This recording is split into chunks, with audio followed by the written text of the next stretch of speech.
Sachant qu'il y a un écho dans la pièce, quoi. Le son, il est pas fou. Et tout à l'heure, il y avait le gars juste en face. Ah, va y avoir du bruit. Il faisait du flamenco à la fenêtre, littéralement. Et j'étais en mode, bon, est-ce que je vais lui dire? Et en même temps, il a le droit de faire du flamenco dans la rue. Okay. Et en plus, je suis sorti, du coup, fumer une clope et il a commencé à me parler. Il était hyper cool. Et tout. Là, tu t'es senti mal? Non. Mec, range ta guitare, s'il te plaît. Putain, dis-moi que t'enregistres des trucs comme ça parce que pour les backstage des podcasts, l'histoire, elle est incroyable. Ouais, Sachant qu'il ne remontera jamais cette partie-là. Bah non. Pour l'instant, il a arrêté. Donc je pense qu'on est OK. Mais de toute façon, à chaque fois qu'on enregistrera dans Airbnb, il se passera des choses. Ouais, c'est les épisodes hors série. Ouais. En voyage. En voyage, voilà, les épisodes en déplacement. Et voilà, quand tu veux. Yes.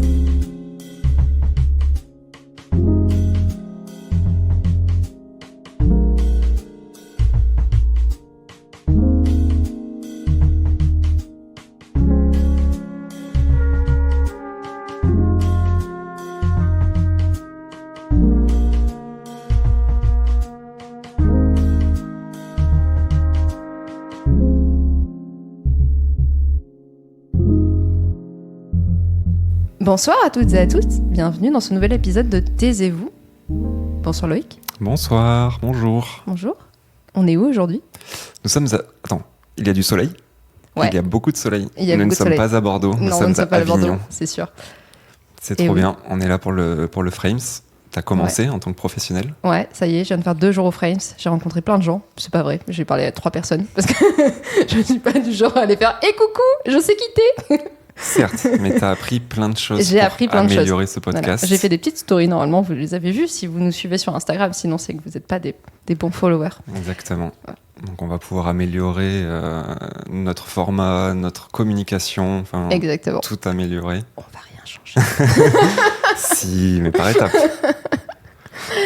Et ce soir, on a la chance de recevoir une bénévole du Frames, Axel Tesriac. Bonsoir Axel. Bonsoir à vous deux. J'espère que vous allez bien. Oui, très bien, merci. T'as vu, j'ai répondu. Je boycotte la question. Je me doute.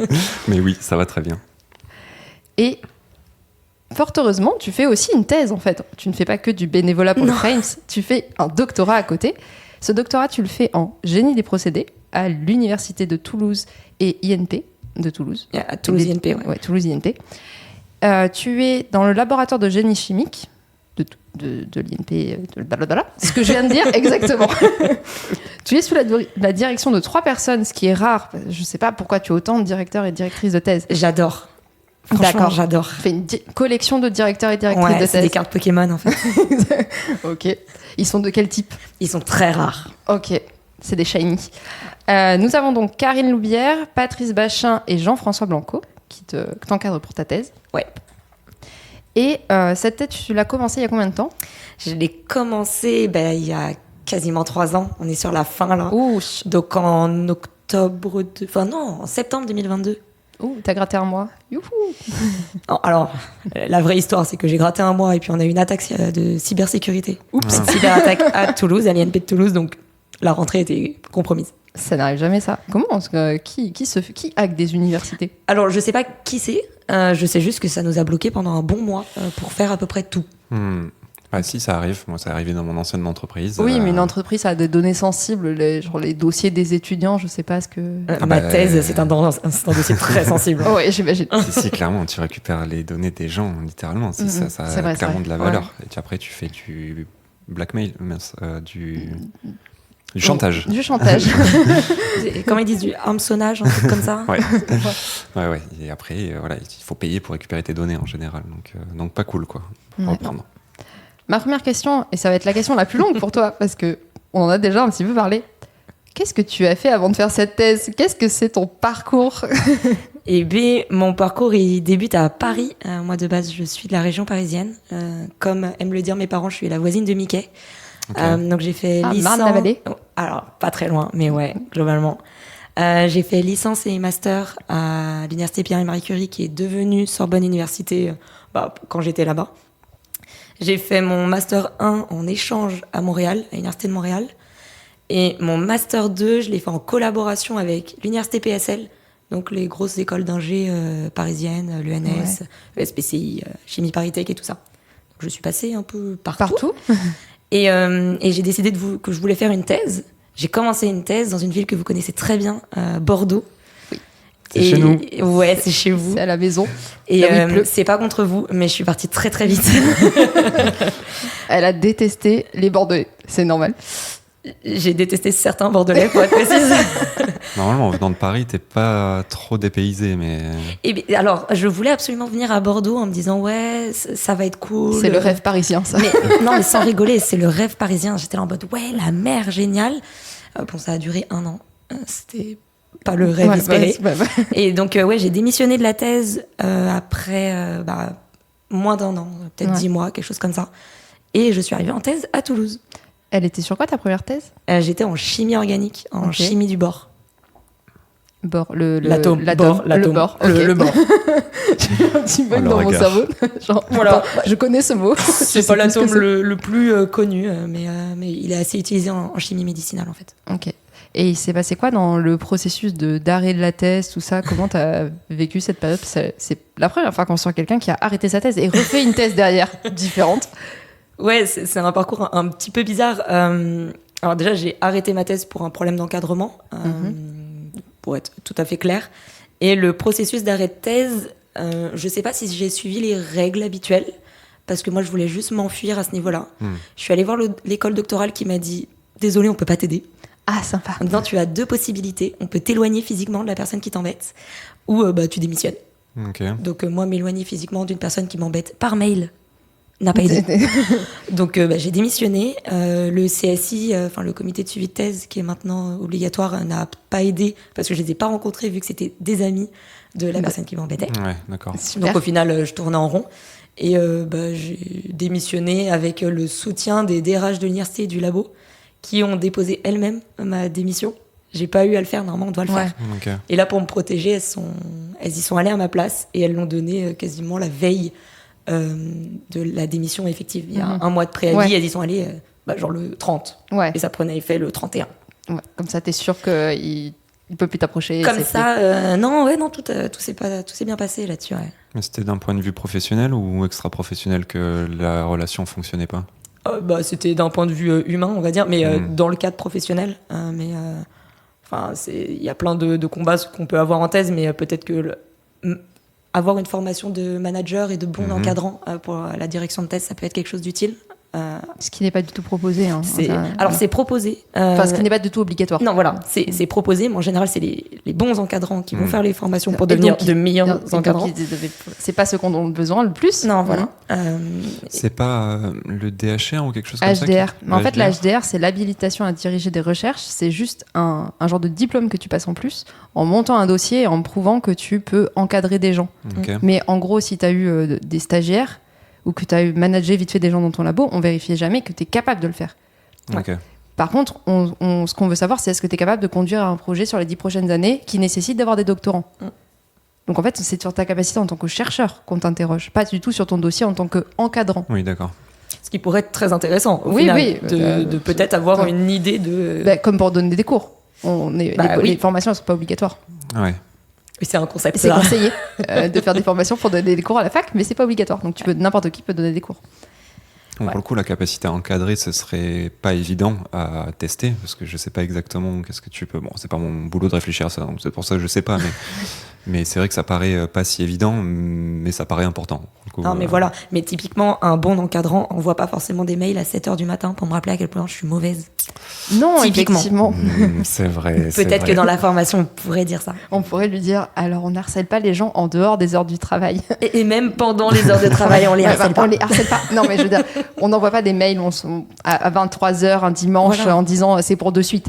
Alors voilà, on peut envoyer le mail, il n'y a pas de souci, oui, mais on n'attend pas une réponse. Voilà, on n'attend pas pour de suite. Ah ouais, d'accord. Bon, et moi, je me bats beaucoup avec les doctorants que je rencontre parce qu'il y en a beaucoup qui ont tendance à lire leurs mails à toute heure de la journée parce que leurs encadrants envoient des mails tout le temps. Oh, c'est choquant ça, ils travaillent en dehors de leurs heures de travail, tu vas dire.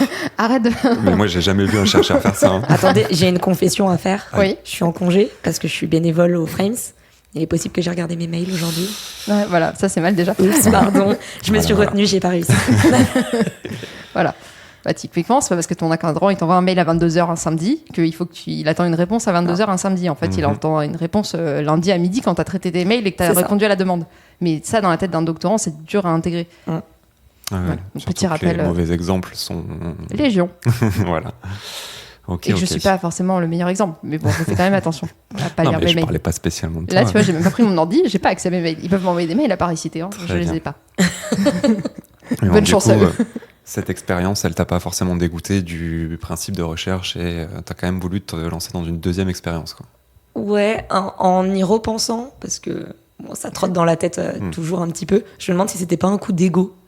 Ouais, je veux être docteur, et puis là tu m'as empêché d'être docteur, tu vas voir si je suis pas docteur. Je peux être docteur sans toi en fait. Ouais, voilà, toi je peux le faire sans toi, y a pas de souci.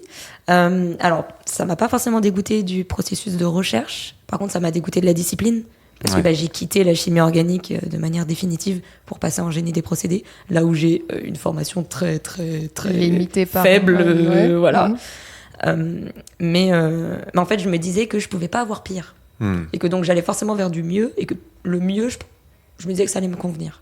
Donc j'ai enchaîné avant même que ma démission soit effective, parce que j'ai passé des entretiens en juillet, alors que ma démission, elle est passée en août. Oups. On a le droit de passer des entretiens. Oui. Je n'avais rien signé avant la fin de ma démission. De toute façon, avec la fac, tu peux pas signer en avance. Hein, c'est pas... Ouais. Et avec une cyberattaque, tu signes pas en avance. On commence tous son contrat, on le sait. Et la recherche pour le nouveau sujet, ça s'est passé comment? Parce que tu dis que c'est pas dans ton domaine, donc comment tu fais pour trouver ça? C'est des réponses à des offres postées ou comment ça se passe? Là, c'était totalement du réseau. Donc, quand on démissionne d'une thèse, c'est rarement avec une joie énorme. Et donc, il y a eu un petit moment de gros down où il a fallu que j'accepte la situation, que je pleure un bon coup et que j'y retourne. Et le jour où je me suis dit, OK, c'est maintenant, j'ai envoyé une trentaine de mails à tous les gens qui m'avaient dit, si un jour tu as besoin, envoie-moi un mail. Et en général, on ne le fait pas. Parce qu'on dit oui, et puis non. Et là, j'ai envoyé un mail et sans rire, 10 minutes plus tard, j'ai eu un retour de mail d'un postdoctorant qui m'avait formé à Paris dans mon stage de M2 et qui me dit, c'est marrant, ma directrice de thèse, elle avait une candidate pour son contrat et en fait hier soir elle a dit qu'elle pouvait plus, elle a trouvé un poste ailleurs et donc elle a remis le sujet en ligne.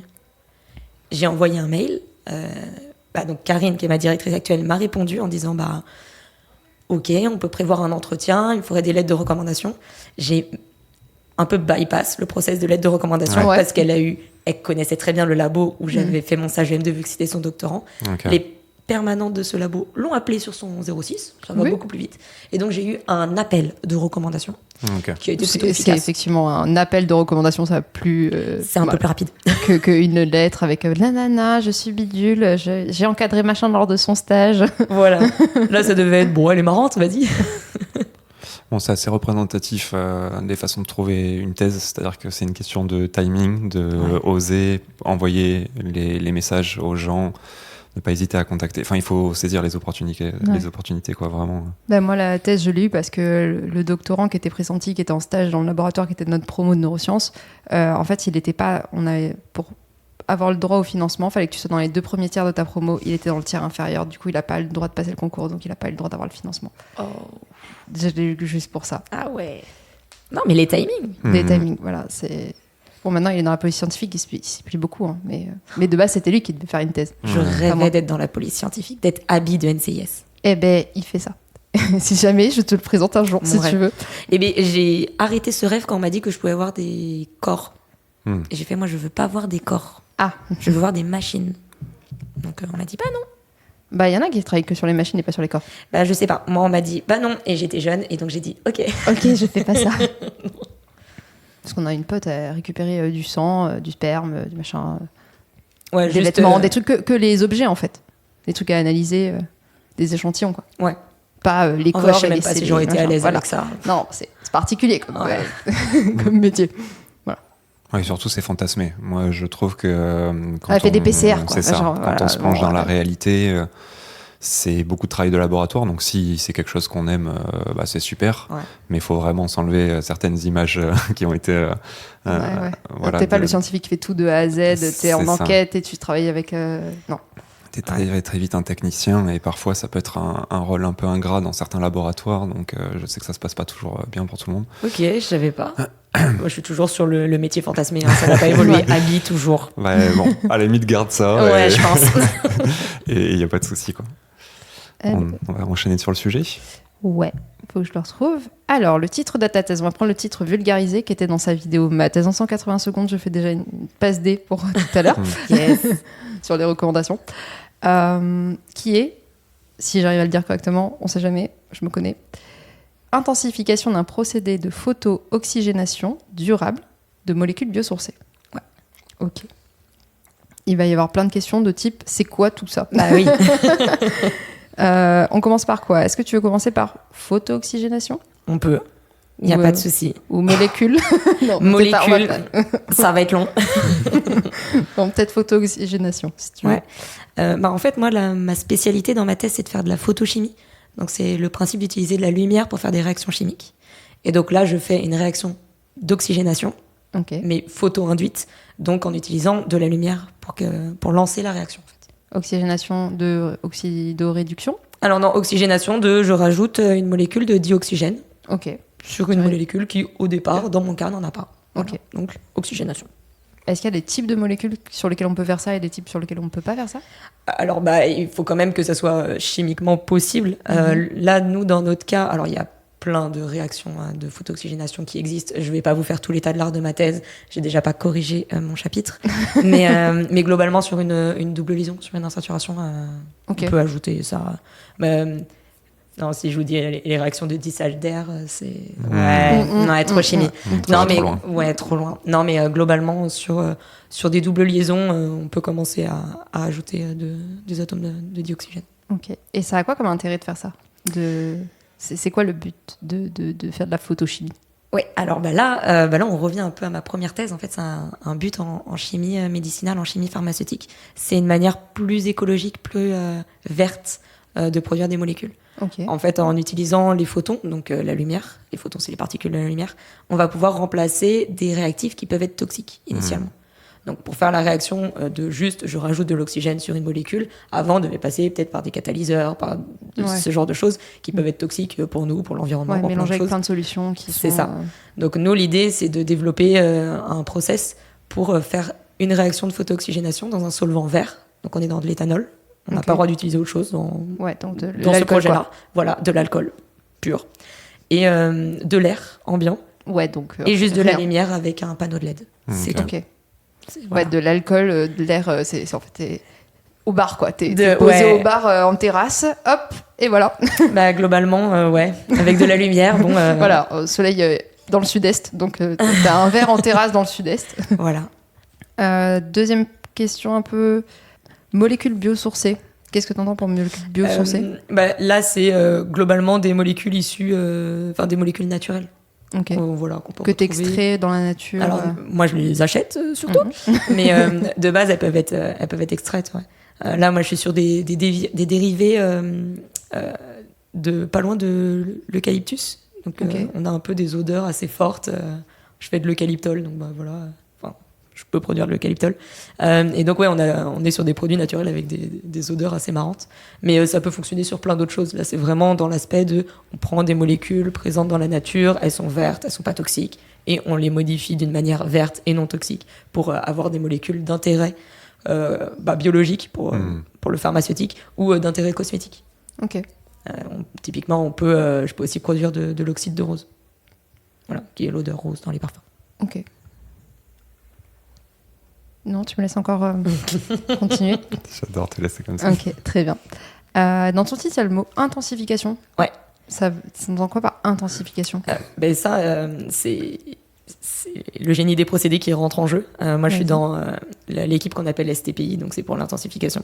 Je ne sais pas si ça vous aurait besoin de le laisser, mais l'intensification dans le génie des procédés, c'est une des clés de cette recherche, où on cherche à faire des procédés plutôt à l'échelle industrielle.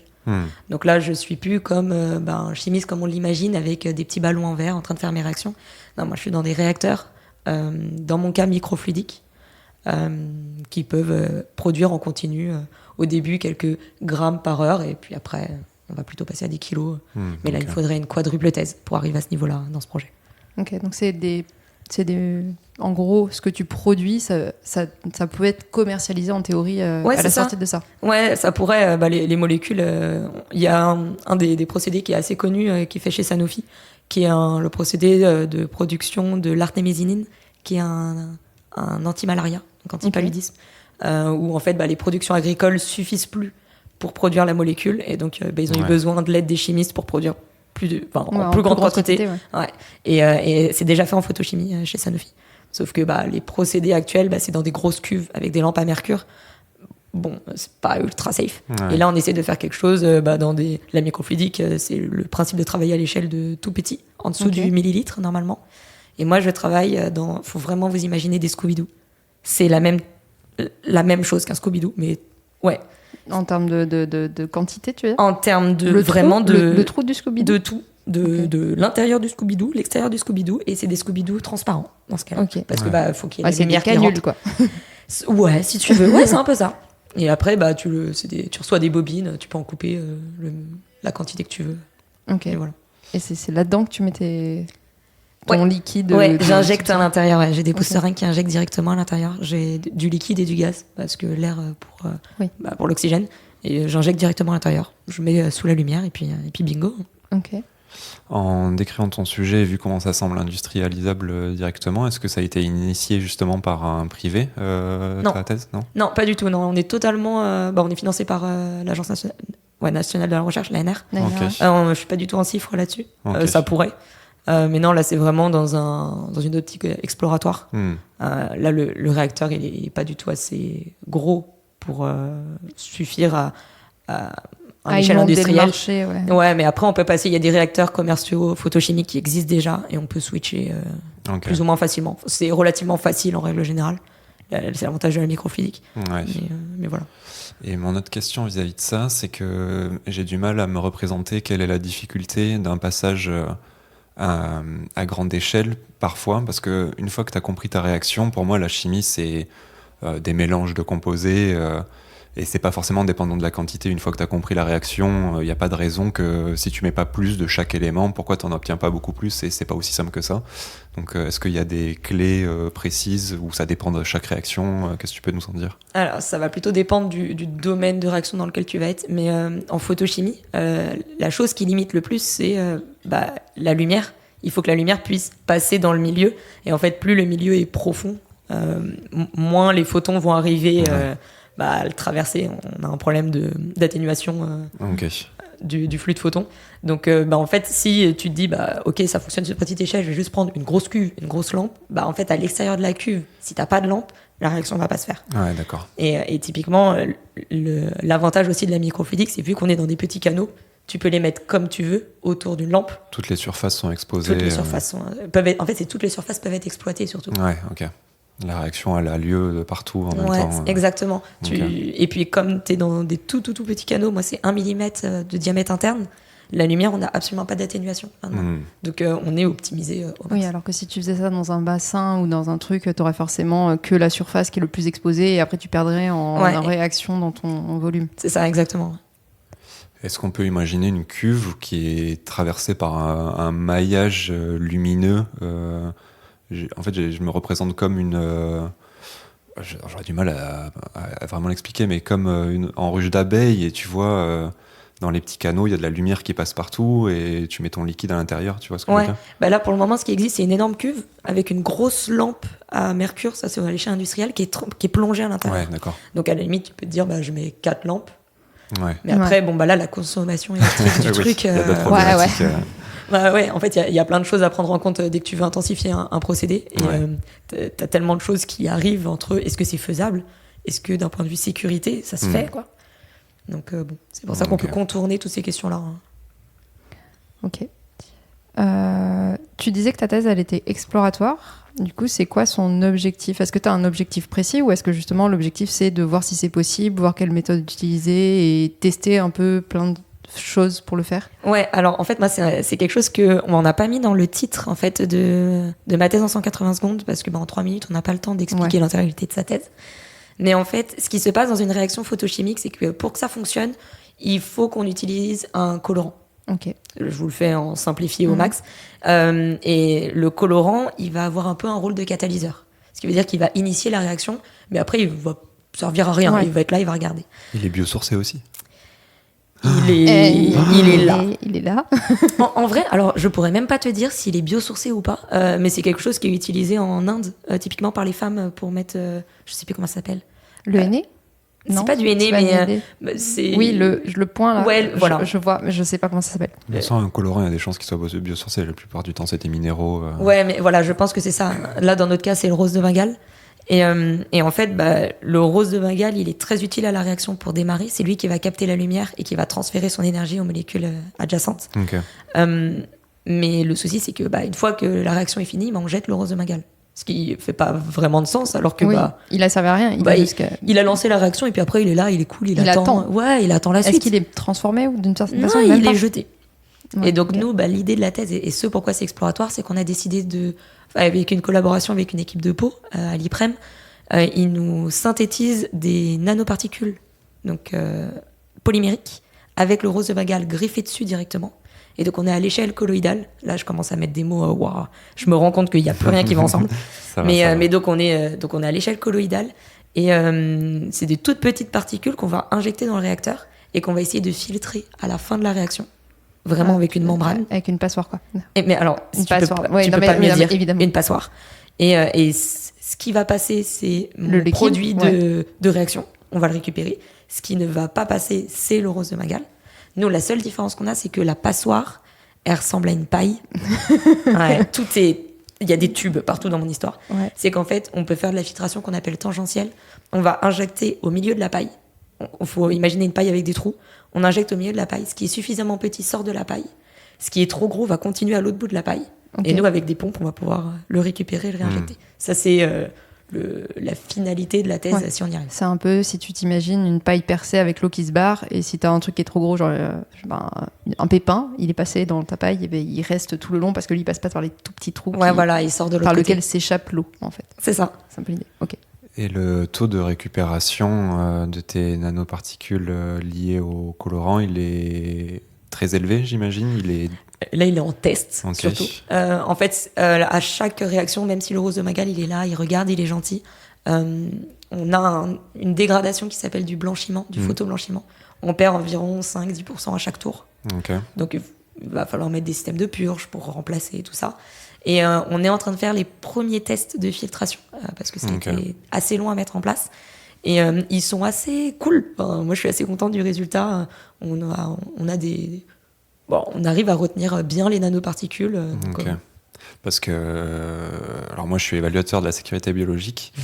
Tu parles de, je vois où t'arrives les tu nanoparticules. parles de nanoparticules, mon Au cœur secours. s'arrête. Je sais. Donc, et bon, dans un processus d'industrialisation, si on pense à la suite, ça va être un enjeu majeur. Si tu veux vendre ton procédé, c'est de prouver que t'as 100%, on n'y arrivera sûrement jamais, mais que vraiment le taux qui reste à la fin dans ton produit, il est dérisoire. Ouais. Et donc ouais, ça doit être quelque chose qui doit être hyper important à maîtriser, quoi. Là, on essaie de faire les premiers tests. Après, on essaiera de quantifier. Ouais. Une fois qu'on arrive à avoir un cycle complet au niveau Ouais. du réacteur, qu'est-ce qui se passe? Qu'est-ce qu'on rejette? Qu'est-ce qu'on fait? Après, là, alors, il y a déjà eu des premiers tests de filtration en continu comme ça, mais c'est assez peu développé. Ok. Donc, c'est pour ça que là, on est vraiment sur de l'exploratoire. Mais dans une idée future d'industrialisation, oui, il faudra savoir ça, qu'est-ce qu'on en fait, comment on le sépare a posteriori. Parce qu'il y a sûrement d'autres techniques de séparation, que ce soit ou de la décantation, ou peut-être de la centrifugation. Oui. Voilà. Ouais, je vois. Mais c'est que c'est pas possible dans un réacteur en continu de centrifuger en plein milieu. Ouais. Mais peut-être a posteriori, si on a 5-10% des colloïdes qui passent, peut-être qu'on pourra les séparer comme ça. Ok. Ok. D'un point de vue toujours un peu méthodo, le procédé que tu veux oxygéner, ce procédé-là, ça prend combien de temps cette réaction que tu fais avec la lumière? Est-ce qu'il y a des chances qu'il change? Est-ce qu'il y a plusieurs réactions et il faut que tu aies une phase très stricte dans le temps et après, sinon, il va devenir autre chose et il faut pas que ça devienne autre chose ou pas? Ouais. C'est quoi sa ligne de vie? Alors, ce petit procédé. pour produire la molécule d'intérêt, je mets entre 4 et 5 minutes Ok. dans le réacteur. la première goutte qui sort du réacteur avec le produit formé dans son intégralité, c'est au bout de 4 minutes. On peut avoir des réactions secondaires. Voilà. Alors en fait, il y a plein de choses. C'est que nous, on n'est pas dans un procédé totalement optimisé, dans le sens où normalement, il n'y a qu'une seule longueur d'onde qui convient parfaitement au colorant qu'on utilise. Et toi, tu utilises une grosse LED blanche? Moi, j'utilise des LED blanches dans l'idée de pouvoir utiliser de la lumière solaire. Ah, ok. Donc voilà, Donc, pour c'est mettre d'où le réacteur ouais. dehors. Parce qu'on s'est dit, ça sert à rien d'optimiser dès le début, on va le mettre dehors au final. Donc parce que normalement, j'aurais dû pulser normalement du vert ou Ouais, de mettre en gros laser vert. Mais là, Plus j'aurais eu précis. même des chances de cramer mon colorant parce que c'est trop fort. Enfin voilà, il y a beaucoup de choses. Mais oui, non, j'ai quelques molécules secondaires qui apparaissent. C'est pas les bonnes. Que c'est pas les bonnes, mais qui sont de très bons indicateurs pour le mécanisme de la réaction. Ça, on l'a découvert il y a pas longtemps. On se rend compte qu'en changeant certains paramètres, on peut totalement modifier le mécanisme de la réaction. Et en fait, on voit l'apparition des molécules secondaires dans un sens ou dans l'autre. Et ça a été vachement intéressant dans ma thèse. Donc bon, j'espère que je l'expliquerai bien lors de ma soutenance, dans ma publi peut-être. Mais ouais, non, les molécules secondaires sont souvent celles qu'on déteste avoir. Moi, c'était un bon indicateur à certains moments. Et c'est quoi les paramètres qu'il faut pas modifier justement ou qu'il faut avoir optimisé pour éviter qu'ils apparaissent Alors, tu vas avoir beaucoup de choses. Tu peux avoir déjà abus de langage, la puissance de la lumière, la quantité de photons que tu envoies sur ton réacteur. Tu peux avoir la stoichiométrie de tes réactifs, sachant que nous, dans notre cas, la lumière est considérée comme un réactif. On a aussi l'oxygène qui est en jeu. On a le colorant, lui, il va bien, il est là. Ouais. Mais la molécule à transformer, elle peut avoir un impact. Donc, tu as tout ça à prendre en compte. Le temps de séjour, le temps de séjour, c'est le temps qu'il faut à la molécule pour naviguer à travers tout le réacteur. Des fois, si on laisse trop longtemps, on crame tout. Donc voilà, c'est des choses à prendre en compte. Ok. Et ça, c'est des choses que tu explores pour faire un peu une feuille de route à la fin en disant pour ce procédé, pour faire telle réaction, j'ai besoin qu'il soit dans telle condition d'expérimental. Sinon, j'ai telle molécule qui sort et il s'est passé ça. Ouais, c'est ça. En fait, j'ai fait pas mal de tests en disant si vous faites ça, la molécule, elle est pas assez convertie. Si vous faites ça, là, vous cramez tout le colorant. Si vous faites ça, là, il va rien se passer. Voilà. Donc, j'ai essayé de tester pas mal de paramètres pour dire ok, dans ce cas-là, tenez-vous-en à ça. Ça devrait bien se passer. Commencez pas à tenter des choses. On les a tentées, c'était pas une bonne idée. Mais voilà, on donne un peu une ligne directrice en disant pour cette réaction, on va s'en tenir à ça. Et pour de l'intensification pure, au moins on n'a plus ces questions qui trottent dans la tête. Et on a juste du dimensionnement de réacteur et tout ça.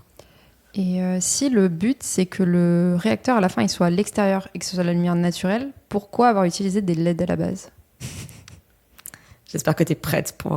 Alors, non, j'ai une blague et une vraie réponse. La vraie réponse, c'est que c'est quand même plus pratique de travailler en laboratoire. Pour les conditions optimisées. Voilà, et puis, c'est hyper répétable. J'allume le panneau de LED, je le laisse chauffer tout le temps en même temps. J'ai pas des nuages qui passent devant. La deuxième blague, c'est que moi, je suis allergique au soleil. Donc, si on me fout dehors, on va commencer à s'amuser. Mon colorant, lui, va devenir blanc. Moi, je vais devenir rouge très rapidement. Okay. Et ça, c'est une blague que maintenant... mes chefs le savaient pas au début. Okay.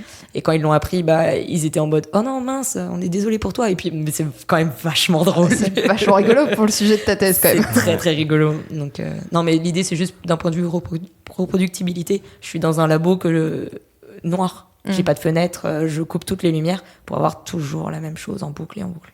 Ok. Est-ce que tu perds la notion du temps à l'intérieur ? Totalement. Totalement. Ouais. Il est 22h. Oh, je ne suis pas sortie du labo. En hiver, j'arrive dans le labo, il fait nuit.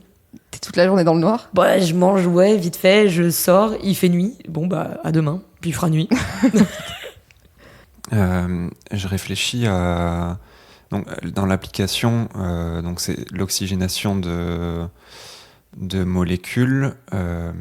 Ton résultat, c'est un polymère fonctionnalisé, du coup, on peut dire ça? Non, c'est juste une molécule simple. Okay. En fait, le polymère, c'est juste le support. Il sert juste en support, il est inerte dans la réaction. Okay. Moi, c'est vraiment ma molécule. Je travaille avec de l'alpha-terpinène au début. Je dois produire de l'ascaridol. Voilà, ma molécule que je veux à la fin, c'est de l'ascaridol. C'est tout. Et je n'obtiens que ça. Okay. Les colloïdes sont censés être inertes dans cette réaction. Ok.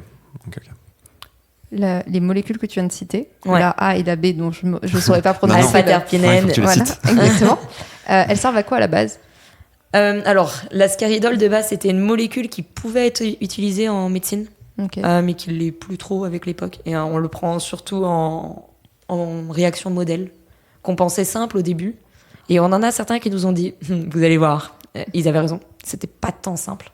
Mais voilà, là, c'est la molécule que je produis, c'est pas dans un but de elle. Elle pour elle. Voilà. Non, c'est juste pour tester le réacteur, en fait. Voilà, c'est que les réactifs, on peut les acheter assez facilement, c'est pas trop cher, on peut faire des essais, je peux me louper.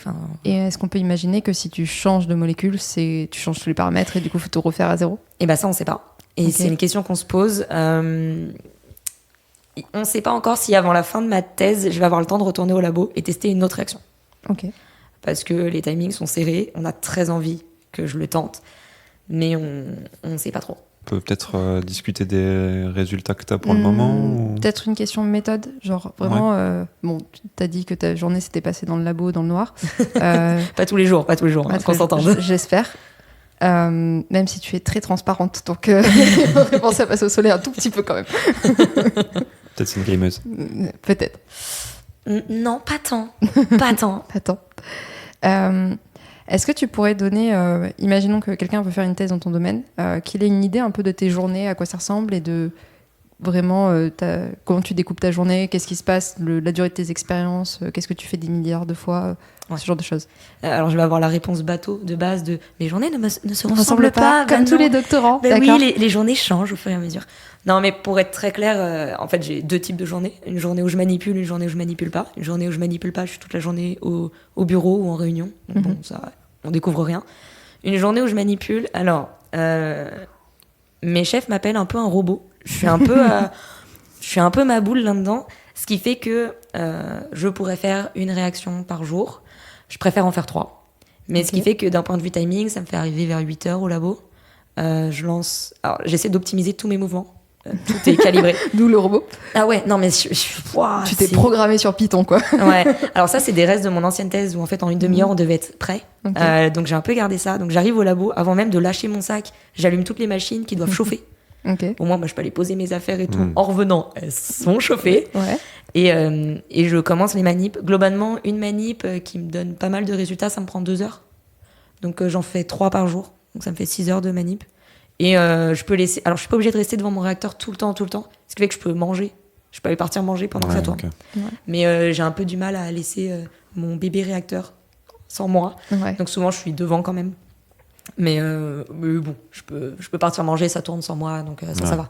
Et par contre, je suis très chiante sur les horaires de travail. Si j'arrive à 8h, je vais pas partir à 19h. Ça sert à rien de me cramer, le lendemain, je serai pas en forme. Donc en général, à 16h30, 17h, je suis plus là.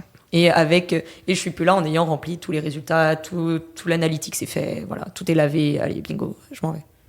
Oui, parce que comme tous les doctorants qui font de la chimie ou de la biologie, tu fais beaucoup de vaisselle en fait. C'est mes stories préférées sur Instagram. Quand j'ai mes montagnes de flacons à laver, c'est à perte de vue. Et c'est tout à la main, tu dois... Ouais, c'est tout à la main. Super. Voilà, tout à la main. Donc je suis très heureuse de travailler avec des produits non toxiques. T'as pas de lave-vaisselle pour... Je n'ai pas de lave-vaisselle. J'ai mes mains et de la musique à fond. Voilà. Ça se tient. Ok. Là, tu peux poser ta question sur les résultats. Les résultats. Ça me donne envie de rage quitte, là. Quand tu me parles comme ça. J'arrête ce podcast. C'est la fin. Tu veux devenir animatrice de podcast? Et c'est parti. Bah attends, on est au Frames pour apprendre quoi. Qu'est-ce que tu peux nous dire du coup donc t'approches de la fin, j'imagine que tu es en train de rédiger et tout ça. Bah là vous voyez, je suis en train de rédiger. Ouais, t'es actuellement en train. En vrai, c'est un peu du travail ce que tu fais là, donc on va pas critiquer. Qu'est-ce que tu peux nous dire un peu de tes résultats? Qu'est-ce que tu as envie que les gens retiennent de ce que tu as fait, de ton travail? Qu'est-ce que tu espères peut-être montrer d'ici à la fin ou poursuivre après, je sais pas. Ouais, alors moi mes résultats c'est vraiment un peu le début d'un petit marathon. Donc j'ai pas des résultats. Je n'ai pas sauvé la planète pour être tout à fait honnête. Comme toutes les thèses. Non, pas encore, mais c'est prévu demain ou après-demain. Okay. Non, mais en gros, la production de la molécule d'intérêt en 4-5 minutes, c'est déjà un beau résultat. C'est rapide, c'est cool, ça fonctionne bien. On arrive à avoir des résultats qui sont très reproductibles, donc c'est cool. Okay. Là, on est sur... à part de mon réacteur, on a des tests de séparation. on va bientôt connecter la séparation au réacteur. Donc, je vais faire la synthèse de la molécule, suivi de la séparation. Donc la séparation, c'est la petite paille pour récupérer. La petite paille qui récupère les petites graines, c'est ça. Le tout en direct à la suite. Donc ça, c'est assez cool. Et pareil, on a fait toute une méthode qui est pas commune dans ce genre de choses. Alors là, ça sera très technique, mais on a mis au point vraiment toute une méthodologie de travail où on se base plus sur l'absorbance d'une molécule comme on le fait habituellement. Parce que là, comme on est sur des objets colloïdaux, si les chimistes m'écoutent, essayez de mesurer l'absorbance de colloïdes. Faites pas ça, c'est vraiment une horreur. En fait, ça déphase tous les résultats. Et donc, on a réussi à mettre toute une méthode en disant, OK, on va partir de la concentration, pas de l'absorbance. Et on arrive à comparer tous nos objets comme ça. Un des résultats aussi, c'est que j'ai eu plein d'échantillons colloïdaux différents, de tailles différentes, de concentration en colorants différents. Et on est très fiers pour le moment de dire qu'ils fonctionnent tous très bien. Okay. Donc voilà, on n'a pas trop d'impact dans la réaction, ce qui fait qu'on n'est pas limité, que ce soit par la quantité de lumière, que ce soit par l'interaction entre le gaz et le liquide dans le réacteur, parce que ça, c'est plein de questions qu'on peut avoir. Donc ça, c'est les gros résultats en disant on a quantifié tout ça, et c'est cool. Et j'ai vraiment l'espoir d'arriver au recyclage complet, même si je vois le sablier qui arrive vers la fin. Je me fais à l'idée que non, mais déjà voir la séparation qui est collée au réacteur, ça sera une première, parce que ce module de séparation, il est fait main. Alors, par mes petites mains, alors j'en ai raté pas mal, mais voilà, c'est collé par mes mains, découpé par mes mains, dessiné par moi au début, donc c'est ma petite fierté, quoi. Trop bien, on te le souhaite du coup. Oui, j'espère. Ça va le faire. Je vous dirai. Et du coup, dans ton système que tu fais, le but, c'est que ton colorant, à la fin, il puisse resservir dans le circuit et que tu réinjectes qu'une petite dose au fur et à mesure du blanchiment pour éviter de... Exactement, c'est exactement ça. Et en fait, pour en utiliser le moins possible. Exactement. Et après, tout ce qu'on injecterait, c'est le réactif qu'il faut... la molécule à synthétiser, et puis c'est tout. Voilà. Et on n'injectera rien et on sera en circuit fermé. Alors, on aura de l'air toujours injecté parce que ça va dégazer un moment. Mais bon, de l'air, on en a. Ça va. Ça va. Ça va. Et on a essayé avec de l'oxygène pur il n'y a pas longtemps, et on pensait que ça serait incroyable d'utiliser avec de l'oxygène pur, parce que intensification, pas tant. Non, pas tant. Donc on va utiliser de l'air. Okay. C'est très bien de l'air. Ça coûte moins cher l'air. Moi j'adore la respirer, je suis fan. Et du coup, si on se projette un peu, une fois que tu as rendu cette thèse et tout, est-ce que tu te vois continuer et tu as vraiment envie de pousser ce sujet-là ? Est-ce que tu n'a plus envie de faire de recherche, plus jamais, et partir dans le privé? C'est quoi les options? Alors, une phrase que j'adore dire, c'est comme dirait un grand chanteur français, dès que c'est fini, je me tire, dès que c'est possible. Alors, c'est pas que j'aime pas mon équipe, c'est pas que j'aime pas mon sujet, mais on en a déjà discuté avec Karine, ma directrice. Je suis pas faite pour rester là-dedans. La recherche publique me convient pas, je conviens pas non plus à la recherche publique. C'est un mariage qui n'ira nulle part. Donc après, je pourrais éventuellement aller dans le privé.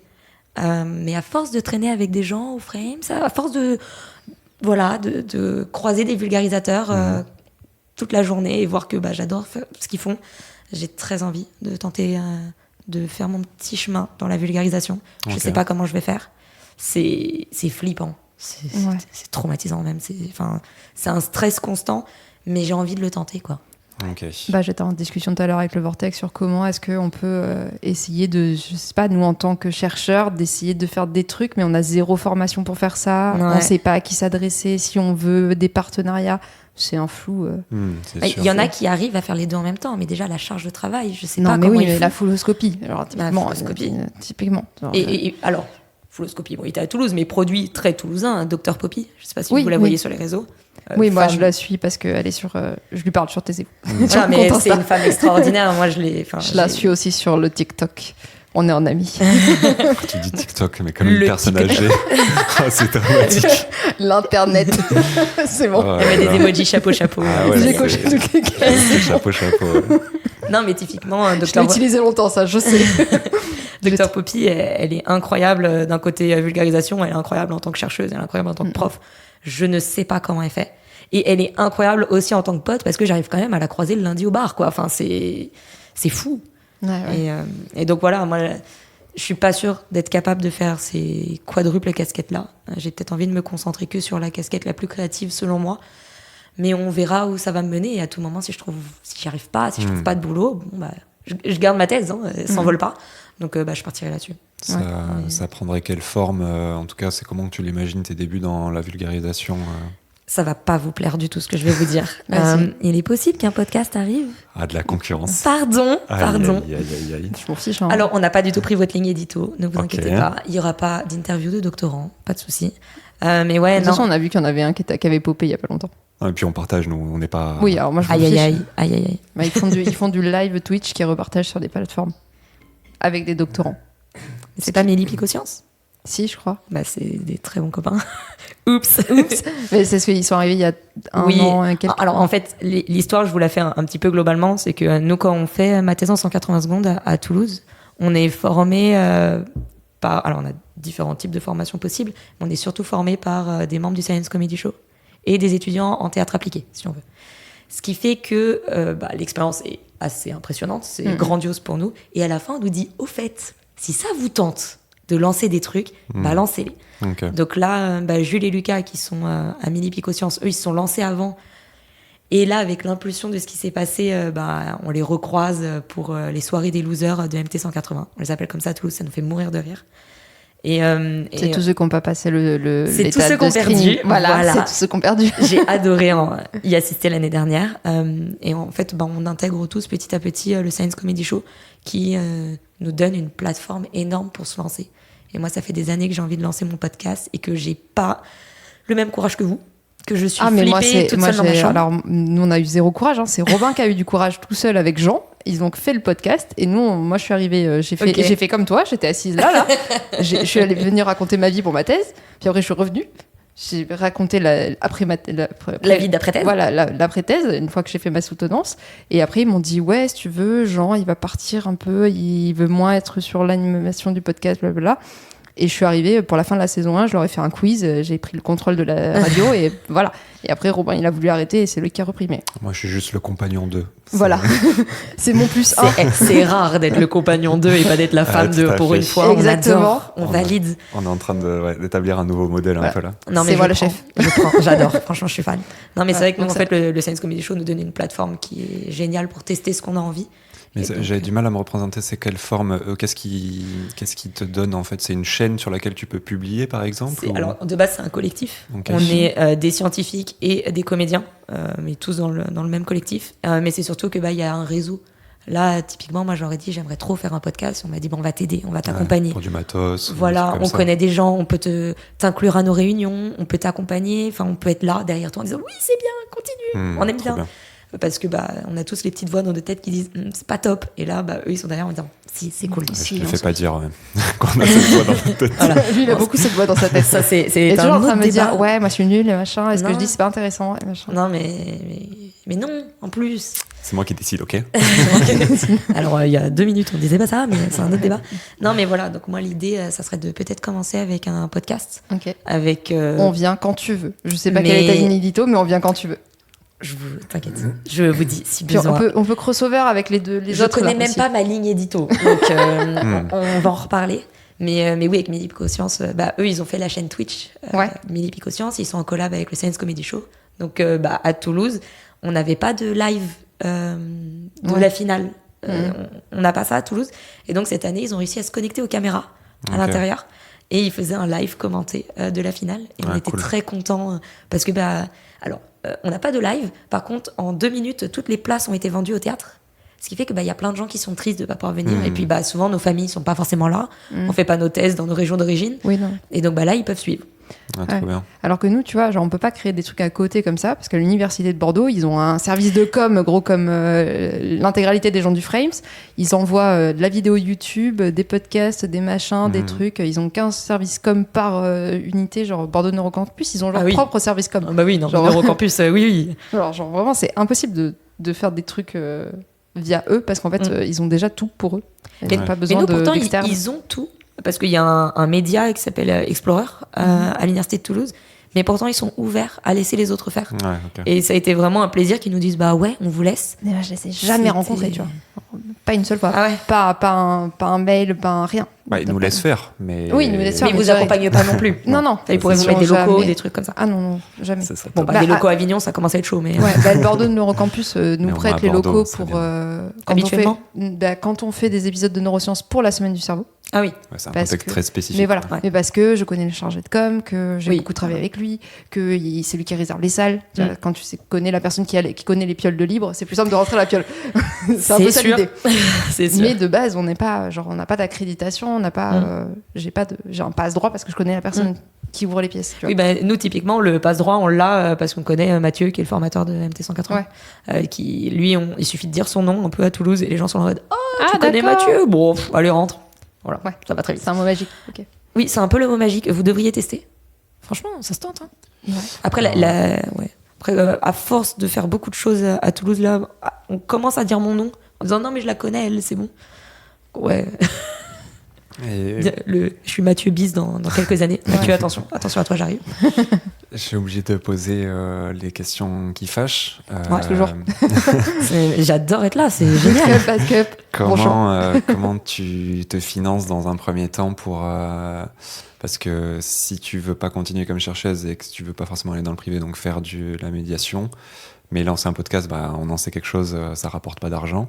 Ouais. Est-ce que tu as un plan pour ça ou... Alors d'abord, je vais pleurer, sûrement. Bon, on pleurera avec toi si tu veux. Voilà, on ira pleurer. Non, alors je sais que là, on est en pleine recherche de partenariat. Ok. Donc je sais pas comment ça ira niveau finance, tout ça, je peux pas vous dire. Au début, je vais clairement utiliser le chômage post-thèse Ouais. pour prendre le temps de mettre les choses au clair dans ma tête et un peu dans ma vie, quoi. Où est-ce que j'en suis, qu'est-ce que je fais. Ouais. Donc là, ça va être clairement du chômage. Après, on verra. J'ai pas de plan. Ok. Je vis. C'est déjà pas mal. Ouais, puis, enfin, vu comment ça s'est passé pour tes thèses aussi, on verra les opportunités. Enfin, tu vois, Ouais. je sais qu'il y aura des choses qui vont se présenter à toi, quoi. Donc, Ouais, c'est vrai qu'en fait, le jour où j'ai trouvé la deuxième thèse et que j'ai eu le cran d'envoyer ces mails, ça a un peu débloqué un truc en moi où Ouais. je me suis dit, maintenant, je peux aller parler à tout le monde. ça Au peut pire, marcher ils me comme répondent ça, pas. quoi. Ouais, Oui. tout à fait. Et donc, ça. le culot qu'on m'avait toujours dit, mais si, fais-le. Je l'ai tenté une fois. Mhm. Je sais pas d'où, je sais pas ce qui m'a pris. Mais c'était pas mal le culot. Hein. Je recommande. Hein. Moi, c'était ça. On m'a dit le culot pour les postdocs. Et ben, un jour, j'ai envoyé 4 mails, j'ai eu 4 réponses. J'étais, ok, d'accord. Et comme quoi. Ok. Bon, il y en a 2, c'était non. Mais il y en a 2, c'était. Déjà, oui, c'est on des peut. réponses. Hein. Ouais, c'est ça. C'est pas courant d'avoir des réponses. Mais j'avais ciblé de ouf ma demande aussi. Ouais, C'était non, vraiment mais- parti. Non, mais c'est ça qu'il faut en fait. C'est ça Mais qu'on des demande. gens que je connaissais pas du tout. Hein. Pas de réseautage, machin, connaît bidule, pas du tout. Non. Mais bon, ça peut marcher. Comme quoi. Comme quoi, voilà. Mais oui, si tu as des pistes pour les financements, les sponsors un jour, n'hésite pas à partager. Tu connais Mathieu. Alors, je connais pas Mathieu, mais on va venir à Toulouse pour connaître Mathieu. Ah, mais De toute venez façon, à il faut qu'on Toulouse quand rencontre vous voulez. Dr Poppy. Donc, Ah bah alors ça. Venez à Toulouse. Mais je crois qu'il y a des labos pour faire des postdocs potentiellement là-bas. Ils sont un peu éloignés de mon sujet, mais je peux peut-être ramener un T'inquiète. annexe, machin. T'inquiète. Il y a moyen. T'inquiète. Il y a Parce que moyen de j'avais te postulé, trouver des j'ai gens. failli faire ATER cette année. Hein, si j'avais pas eu mon demi-postdoc à Paris-Cité, là, j'avais postulé pour faire ATER à Toulouse. Et j'étais rattachée à un labo de recherche sur les addictions. Et j'ai failli faire ça, du coup. Mais on a plein de copains en neuro en plus. Viens. Mais maintenant, je suis en neuroclinique psycho. Non, mais on a des copains aussi. T'inquiète. On a des copains dans toutes les filières. On a des copains. Ok. Qu'est-ce que tu fais en dehors de ta thèse?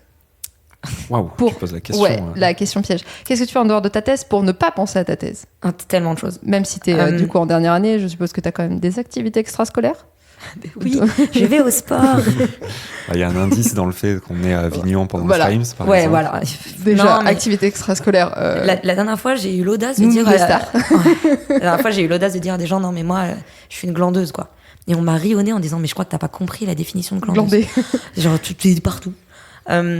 Donc, dans ma vie quotidienne non scientifique, évidemment, je fais du sport parce que sinon, je me décharge pas. Donc, la danse à fond. J'ai mes activités de mamie, de la broderie, Ouais, le tes point films de de croix, ça, voilà. le crochet. J'adore, je suis fan, ça repose énormément. Chacun est boumeuse, mais à sa façon, tu vois. Ouais, non, mais c'est trop bien. Après, je passe des heures à regarder YouTube et c'est ça qui m'amène aux Frames. Ouais. Et après, sur le côté scientifique, vulga et tout, parce que c'est pas qu'un métier, c'est surtout, c'est une passion, quoi. Je traîne maintenant. J'ai repris la coordination de Pint of Science Toulouse Ah, trop bien. avec un Eh oui. co-coordinateur, Erwan, si t'es par là, des bisous. Donc ça, on Ouais, on a une grosse équipe. On les appelle les Pintos, entre nous. Les Pintos toulousains sont très forts, ils sont top. Cette année, on a plein de soirées, on est trop fiers. Donc voilà, je passe pas mal de temps à m'occuper de Pint. Je suis aussi dans l'association Femmes et Sciences, avec des copines bordelaises que j'avais rencontrées lors de ma première thèse. On s'occupe du compte Insta. On donne tout. Venez nous voir sur Insta, s'il vous plaît. On fait des fiches métiers, on se donne. Mais je vous enverrai un message parce que j'adhérerai à cette association.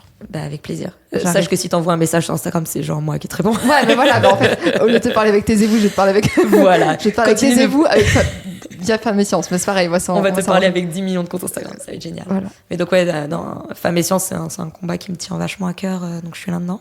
On peut dire un petit mot sur. L'asso, qu'est-ce qu'elle fait? On cherche à promouvoir les sciences auprès des femmes et des jeunes filles surtout, et surtout à les pousser à continuer en sciences si elles ont envie. On va pas commencer à leur dire si t'as envie d'être boulangère, deviens biologiste, ça n'a rien à voir. Ouais. Mais si t'as envie d'aller en sciences et que tu t'en sens pas capable, en fait si, il y a moyen. Et on est là pour être des modèles en disant regardez, voilà ce qu'on fait, voilà ce qui existe, voilà les ressources que vous pouvez avoir, vous avez des ennuis, venez, on va s'écouter. Moi, ce qui m'a sauvée dans ma première thèse, c'est que j'ai eu une mentor chez Femmes et Sciences, qui est au Neurocampus aussi. En gros, c'était ma mentor dans Femmes et Sciences. C'est un gros truc qui est partout en France. Les doctorantes peuvent avoir une mentor pour les guider dans leur thèse, parce que c'est quand même compliqué de faire une thèse. C'est marrant parce que ça, on te le dit jamais, alors qu'elle est au Bordeaux Neurocampus. Alors ça, si. Alors à Bordeaux, on vous le dit, à la rentrée à l'école de la journée de l'école des docteurs. Le D, mais personne n'écoute à la journée de l'entrée de Non, mais il y a un petit stand à la sortie, Femmes et Sciences. Ouais, il suffit d'aller voir les copines. Je suis pas sûre que ça y était quand moi j'ai commencé ma thèse. 2018 ? Alors, peut-être. Alors, l'asso, elle a été. Moi, quand je suis arrivée, c'était quoi, 2021 ? Ouais. L'asso commence à se renouveler vraiment. Okay. Donc, peut-être que c'était encore un peu comme ça. Moi, j'ai pas souvenir de ça. Je crois que le mentorat, j'étais la 2e année. Tu vois, donc c'est pour ça. Je suis juste trop vieille. Ok. Mais donc, oui, non, mais moi, ma mentor, elle m'a sauvée tellement. Dès le début, elle m'a dit, mais Cash, elle m'a dit, tu finiras pas ta thèse. Elle fait, tu crois que tu vas la finir ? Tu la finiras pas. Je comprends par où t'es en train de passer. Je sais ce qui va t'arriver. Je vois le caractère que t'as, c'est fini. Et en fait, y a plein de gens pour qui leur mentor, ça a eu un vrai impact dans leur thèse. Et c'est ultra important pour Femmes et Sciences de continuer ça. Donc, à l'échelle du doctorat, il y a le mentorat. À l'échelle lycée, collège, c'est des interventions scolaires. Okay. Et j'ai toujours rêvé de faire ça. Oh, c'est génial, tu devrais tenter. Et parce qu'en fait, depuis que je suis partie en bio, je me dis, mais en fait, quand j'étais au lycée, je savais tellement pas quoi faire. Et jamais je me projetais en me disant, je suis capable de faire ça. Parce qu'en fait, j'étais genre une chèvre en maths. Mais genre... T'inquiète, moi aussi. Voilà. J'étais pas terrible en physique. J'ai commencé à augmenter en physique ma moyenne parce qu'en terminale, j'avais un prof incroyable. Mais sinon, j'étais une grosse bille. Donc, c'était la chimie qui me sauvait. Et j'étais forte qu'en SVT. Donc, j'étais là, bon, je vais pas faire de la magie à la fac, tu vois. Genre, jamais de la vie, j'aurais imaginé faire une thèse. Mais jamais. Mais en fait, quand on est au lycée, on connaît... Enfin, il y a plein de gens qui ne connaissent pas le métier qu'ils feront plus tard. Mais oui, c'est normal. C'est fou. Et donc, les interventions scolaires, c'est aussi pour leur dire... alors, des scientifiques, c'est pas forcément des hommes vieux à lunettes et en blouse blanche, déjà. Exactement. Ça peut être des femmes jeunes, drôles, dynamiques et tout ça. Parce qu'il est temps aussi d'expliquer que aussi être scientifique, c'est pas forcément être docteur. Ouais. Être technicienne de laboratoire, c'est être scientifique. Il y a aussi les sciences humaines. On rappelle ce que c'est. Les sciences, c'est pas uniquement chimie, biologie. Non, ça va beaucoup plus loin. Le classique, parce qu'en fait, quand tu... le classico du lycée. Mais c'est ça, parce que typiquement, là, tout à l'heure, je suis allée voir une conf, c'était sur les médias, les podcasts, etc. Mais c'était côté recherche, et il y avait une postdoc qui était là et qui a fait une thèse sur les médias. Bah oui. Et ça, mais genre jamais de la vie, avant de faire ce podcast et avant de m'intéresser à ça, je me serais posé la question de est-ce que c'est possible de faire une thèse dans ce domaine de recherche ? Mais parce que déjà, nous, quand on a passé le bac, c'était L, S, E, S. Oui. On disait, tu vas en L, tu vas pas en sciences. Oui, c'est ça. Alors, en fait, fun fact. Alors, fun fact, on en a plein des épisodes sur les lettres. Non, mais fun fact, si. Et c'est pour ça que Femmes et Sciences, c'est une grosse action là-dessus. Nous, on essaye de faire sur les réseaux des fiches métiers, présenter des métiers, présenter comment on arrive à ces métiers, donner des ressources, des podcasts, des films à voir sur des métiers plus ou moins précis. Des fois, on a des demandes. Là, on avait génie électrique la dernière fois. Moi, génie électrique, on m'a dit, c'est quoi ? J'ai fait, je sais pas. Franchement, j'en savais rien. Et on a cherché, et en fait, on a des adhérentes dans Femmes et Sciences qui sont représentées dans les portraits XXL qu'on a. C'est toute une expo qu'on peut avoir. Et on a trouvé, elle fait génie électrique, ok, alors c'était quoi son parcours ? Et on creuse comme ça. Trop bien. Ok. Et moi, je me dédouane de tout. Je fais pas les posts. Hein. Moi, je suis juste là en train de répondre aux messages sur Insta. Et les filles qui font les posts sont top. Enfin, c'est génial ce qu'elles font. Moi, j'ai trop envie d'aller dans les collèges et les lycées. Mais franchement, viens, elle serait trop contente. Elle serait trop contente. La team Bordeaux est géniale. J'adore parler avec des ados. Ça me fait rire. Moi, j'adore parler tout court. Alors, c'est génial. J'adore parler tout court. Mais j'adore parler avec des ados parce que je trouve ça drôle. Non, mais je te recommande mes interactions. Quand ils passent par la semaine du cerveau, ils envoient des scolaires, ils envoient des lycéens et on avait un stand qui s'appelait le stand Neuromythes, donc déconstruire les mythes autour du cerveau. Et genre vraiment parler de ça avec eux, c'est genre trop drôle. Ils ont tellement d'a priori sur les trucs. Oui. Ils essaient de faire des blagues et tout. Enfin, t'as une interaction qui n'a rien à voir avec si tu parles avec des adultes qui sont en mode bonjour, je ne vais pas vous embêter. Oui, pardon. Non, nous, on avait créé des escape games pour les enfants. Et c'est une très belle création, je suis trop fière de ça. Enfin, c'est trop cool. Et en fait, c'était des petites histoires où ils apprenaient quelques petites infos scientifiques. Qu'est-ce que c'est que déposer un brevet? Qu'est-ce que c'est que la densité? Enfin, voilà, ces choses-là. Et c'était trop cool à faire. Et voilà, ça c'est avec Femmes et Sciences. Et on accepte les hommes aussi, hein, pour info. Ok, ça marche. Ouais, mais lui, il n'aime pas trop le travail non rémunéré. Mais pour les tu fais un ça podcast. Ouais. Oui, je sais. Mais c'est parce que c'est moi. C'est pas mal déjà, non? Non, mais typiquement, on a un jeu dans l'asso qui s'appelle Mendeleyeva, qui normalement est un jeu physique et qui a été en numérique et ça a été produit par un homme et c'est trop cool. On n'a pas besoin d'être. On veut pas 100% de femmes dans les sciences. Tu as bien fait de préciser on veut 50-50. Que les hommes ils pouvaient adhérer. Et tu as une idée, vous avez une idée de la proportion, que ce soit en doctorat ou en recherche homme-femme?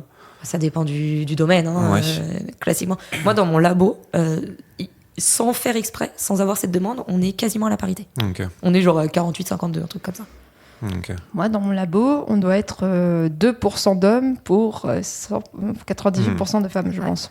Okay. C'est hyper dépendant du domaine. 2%, je suis gentille, je pensais plus 1 parce que je crois qu'on est 140 et qu'il y a 2 ou 3 hommes. Après, ça dépend si tu commences à monter en grade.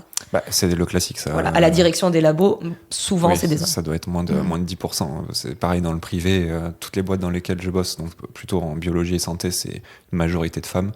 Et évidemment, plus tu montes en hiérarchie, plus il y en a plus. Et le plafond de verre, tout ça. Neurosciences, beaucoup. Ouais. Hormis Nutri-Neuro, il me semble qu'à Bordeaux, c'est le seul labo qui a une femme à sa tête. Nous, c'est cool, à la direction, ils sont 3. Donc actuellement, on a 2 hommes et une femme, parce que faire la parité à 3, ça commence à être compliqué. Oui. Mais on coupe en 2 quelqu'un. Voilà. Ou alors, il faut quelqu'un de gender fluid. Exactement, quelqu'un de non-binaire, ça serait absolument génial. Ça marche bien. Mais voilà. Donc, la direction à plusieurs, c'est cool. Ouais, ça te décharge un peu de certains trucs, je pense. Trop bien de nous avoir parlé de ça, en tout cas. C'est pas la première fois qu'on le mentionne, mais là on est quand même rentré dans le détail. Florence qui en avait déjà parlé. Oui, Florence, on s'est croisés sur plusieurs stands. Clémence aussi. Ouais, Clémence qui fait les super posts Instagram dont je parlais. Pas que elle, mais entre autres. Okay. Donc on l'avait mentionné, mais on n'avait pas rentré dans le détail, donc c'est bien d'en avoir parlé. On va approcher de l'heure. Ouais. Donc, comme ça, on va la lâcher pour sa réunion parce qu'après, elle a des petites réunions. Qu'on va transitionner elle est en vacances, mais pas vacances. Elle est en vacances travail. Vacances travail, c'est France travail mais différent. Avant de se quitter, on va quand même vous lâcher quelques recommandations histoire de vous occuper. Est-ce que tu veux commencer, Axel, peut-être? Avec plaisir. Dr Poppy, évidemment. Allez la suivre sur Instagram, sur TikTok, elle est top. Je pourrais vous donner tellement de recommandations, ne me lancez pas là-dessus. Mais évidemment, je recommande les copines. La BD Les Oubliés de la Science de Camille Van Belle. Elle a aussi sorti récemment une BD sur Darwin, dans les pantoufles de Darwin, si je dis pas n'importe quoi, qui est top. Après, je sais pas, il y a tellement de gens recommandés, que ce soit en BD, sur YouTube, en podcast. Il y a plein de gens qui font la science aujourd'hui et c'est top. C'est trop bien. On est d'accord. Laura? Je cherche, vas-y. Je mets des gros coups sur son téléphone et du coup ça me stresse. Ouais, mais je fais pas des gros coups, c'est juste que la table, elle tape. Moi je vais recommander quelqu'un que je pensais pas recommander sur YouTube. C'est Joyka, donc c'est un YouTuber hyper connu qui fait pas du tout des contenus qui étaient trop mon truc à la base. Donc je le suivais de loin, mais vraiment ça me disait rien. Et là récemment, à la base il fait de la musique et il fait un format qui est spécialisé là-dessus qui s'appelle On écoute, où à chaque épisode il a un invité et il demande à sa commu de lui balancer des sons, donc que ce soit des amateurs, des semi-pros ou même des professionnels qui lui balancent des sons pour qu'il les écoute en live et qui donne un avis, et aussi il met un petit QR code pour que toutes les personnes puissent aller sur la page du créateur et lâcher des commentaires, des likes s'ils aiment, et puis même écouter leur son tout simplement. Là, le dernier qu'il a fait en date, c'est avec Vald, et donc c'est un artiste que j'adore, donc c'était trop cool de le voir dans Sorma. Et puis, c'est trop bien, ça met en valeur des artistes qui n'ont pas forcément de buzz, quoi. Donc c'est bien de les mettre en valeur. C'est rigolo, parce que des fois, c'est éclaté, c'est bienveillant, mais c'est aussi marrant de se moquer un peu aussi, des fois, des trucs qui sont un peu rincés. Donc il y a tout dans ce format, je trouve que c'est vraiment cool. C'est bien que les créateurs ils donnent de la lumière aux autres comme ça. Et puis voilà, c'est un format que je kiffe, donc je vous recommande ça. Alors, il a été dans la sauce récemment parce qu'il a Oui. fait un truc sur les médecines alternatives. Yes. On était là en mode ou pas bonne idée, Ouais. mais il a très très bien répondu. Ouais, j'ai vu son commentaire. Ouais, j'ai beaucoup aimé comment il répond. C'est un Mais des seuls qui a répondu comme ça à J. Milgram, du coup c'est de ça dont on parle. Ouais. Il avait fait une vidéo où il testait une dizaine de médecines alternatives et il y en avait des fausses au milieu, sans avoir de regard critique sur... Ouais. en prenant les vrais pour des vrais et les fausses médecines pour des fausses, alors que bon, dans l'ensemble, il y avait rien qui était supporté par des évidences scientifiques, donc on pourrait presque dire que tout était faux. Finalement, en tout cas, il y avait aucun regard critique. Enfin ouais, c'était pas très précis là-dessus. C'est ça. Et bon, il a répondu, il a supprimé la vidéo, du coup, après s'être fait call out par un YouTuber connu qui s'appelle J. Milgram, qu'on peut recommander. Ouais, c'est vraiment bien. Qui a une chaîne super. Mais il s'est fait call out, je trouve bien. Ouais. Les choses se sont bien passées. On lui Ouais, a dit, ouais. mec, ce que tu fais, c'est pas top. Je vais t'expliquer pourquoi c'est pas top. Et le gars lui a vraiment dit, en vrai, ouais, je suis désolée. Je me suis pas rendu compte dans le feu de l'action. Et puis, j'avais pas toutes les infos. Et puis, il faut que je me renseigne mieux. Et puis, enfin, c'était trop bien. Donc, avec un peu de recul, bon, je me dis quand même, évidemment, mec, enfin, tu vois, il fait un peu le mec surpris de j'ai pas fait attention. Enfin, moi, je sais quand tu traites ce domaine, après, on est sensibilisé, donc on n'est peut-être pas non plus. Mais en tout cas, sa réponse, enfin, parmi toutes les réponses qu'on peut avoir, c'est vraiment la meilleure. C'est-à-dire que my bad, je supprime la vidéo, la prochaine fois, je ferai mieux. Et je pense que J. Milgram, il aimerait avoir beaucoup plus de réponses comme ça, plutôt que des mises en demeure, Ouais. Bon, voilà. Les gens qui s'emportent alors qu'ils avaient pas d'avis, ils avaient donné un avis sur un truc en disant que c'était vrai et après ils sont Oui. blessés dans leur ego et Avoir la s'attaquent. maturité de dire, je me suis gourée, Ouais, je suis ouais. désolée, je vais apprendre de mes erreurs. Presque, merci de me l'avoir signalé. Bon, Ouais, franchement, c'est classe. Hein. c'est sûr. Voilà. Laura? Moi, je vais recommander 2 trucs. Déjà, je vais recommander le format de Robin qui sort sur TikTok, qui s'appelle Ma Minute Musique, Oh, où il fait des petites vidéos de 1 minute, je crois, à peu près, où il recommande... en fait, il essaie de recommander, genre, un pays, enfin, des musiques dans un pays, des nouveautés, des trucs, et il fait ça une fois par jour. Donc, il te fait Trop 1 bien. minute musique ou des trucs qu'il aime bien. Et il essaie justement de varier pour pas recommander tout le temps les mêmes continents, tout le temps les mêmes types d'artistes, et c'est des trucs hyper niches en général. Ouais, ça lui demande beaucoup de travail. Ouais, donc, c'est ce que j'allais allez lui dire. donner de la force. Il fait beaucoup de montage pour ça et c'est vraiment super. Et ça s'écoute très facilement vu que c'est 1 minute. Bah oui. C'est ma minute musique. Donc MMM. Et il fait un par jour, ce fou, non? C'est Ouais, ça? il fait un par jour et Ouais, après, non, mais là- après il fait des posts banger où il te dit genre une musique qu'il a aimée et il te fait des. Donc, Bah oui, il fait parce vraiment- qu'un post par jour, c'est fatalement pas assez. Enfin, faut en mettre Ouais. beaucoup plus. Quoi. Voilà, c'est ça. Ouais. 4-5, c'est un minimum pour moi. Attends, par jour. exactement. On est d'accord. En sachant que Robin, je le connais, il a zéro argent par rapport à ça. Hein, juste, il essaye. C'est le kiff. Voilà, il fait des trucs. Il adore la musique depuis toujours. Moi, je l'ai connu avec une guitare à la main. À la base, il jouait dans un groupe. Ah, C'était chanteur et guitariste dans un Il y en a groupe. plein qui commencent comme ça. Hein. Voilà. Moi, il était en fac de maths aussi à cette époque-là, mais bon. Ouais. Et je vais recommander un autre copain d'avant, parce qu'on ne se connaît plus en vrai. C'était un pote du collège qui a créé une chaîne YouTube qui s'appelle Mike Nice, donc MIKNYCE_. Et donc ça c'est sur Insta et il n'y a pas le underscore sur YouTube. Et en gros, il fait des vidéos sur des faits un peu bizarres, des légendes, des curiosités ou des faits historiques donc auxquels on ne parle pas forcément. Et il fait un peu... il raconte des histoires, quoi, en gros. Oh, je viens d'avoir une idée. Je peux en rajouter un. Bien sûr. Parce qu'en fait, là, moi, j'ai passé toute la journée au Frames. Et Ouais. comme j'ai donné les accréditations aux gens T'as du vu Frames plein Pro, de gens. j'ai vu pas mal de gens que je vois sur YouTube. Et mon grand frère m'avait un jour envoyé un message en disant il faut absolument que tu regardes cette vidéo. Cette vidéo, elle vient de Faune Cool. Ah oui, je l'ai vu passer. Fait- Il fait une interview, une conf demain ou après-demain avec. Sûrement. Moi, la je l'ai juste boîte à croisé dans les curiosité regards en disant et, je suis fan. Therapodia. Et je recommande vivement sa vidéo qui m'a fait mourir de rire sur faut-il avoir plus peur d'un homme ou d'un ours? Ah, bah oui. Pas d'un homme. C'est un classique. Et qui. Non, mais en plus, il le fait d'un point de vue vraiment. Scientifique premier degré. Éthologie pure. Genre, on va prendre les 6 espèces d'ours les plus répandues et puis on va voir ce qui se passe. Et son humour est génial. Et je l'ai croisé tout à l'heure, je lui ai dit, ah, j'adore. Et ça m'a surpris parce qu'il était presque embarrassé qu'on lui dise qu'on aime bien ce qu'il fait. Il était en mode, bah non, mec, c'est bien, continue. Ça a Hier, je lui ai marché de montré. fou, sa vidéo, je crois. J'en ai entendu parler partout, quoi. Bah, littéralement. elle est super bien. Ah ouais, ok. Franchement, elle est J'ai géniale. pas vu, Et du coup. Mais hier, je t'ai montré sa vidéo avec les araignées. Oui, c'est un blind date avec des araignées et qui commence par des araignées toutes petites, genre la TMG mère, et à la fin, il finit avec la migale qui lui court dessus. son humour, il est vachement décalé et un peu absurde. Et moi, je suis ultra friande de cet humour-là. Et je le connaissais pas du tout. Je sais pas comment mon grand frère a entendu parler de lui. Mais depuis, j'adore passer cette vidéo à tous mes potes. Mais les ours, c'est mieux que les araignées. Ouais, moi, j'ai pas. Maintenant, dans mon esprit, un ours fait beaucoup moins peur qu'une araignée. C'est un débat. C'est un débat. C'est un débat. Bon, on va s'arrêter là. Ouais. Comme ça, on va te lâcher pour ta réunion. On vous Ouais. demande quand même, si vous avez aimé cet épisode, de mettre plein d'étoiles, de le partager à vos amis. D'en parler autour de vous, de mettre des commentaires. On peut mettre des commentaires sur les plateformes de podcast, je vous jure, et ça aide au référencement, je vous jure. Je l'ai entendu en conférence les 2 derniers jours. Je savais pas du tout.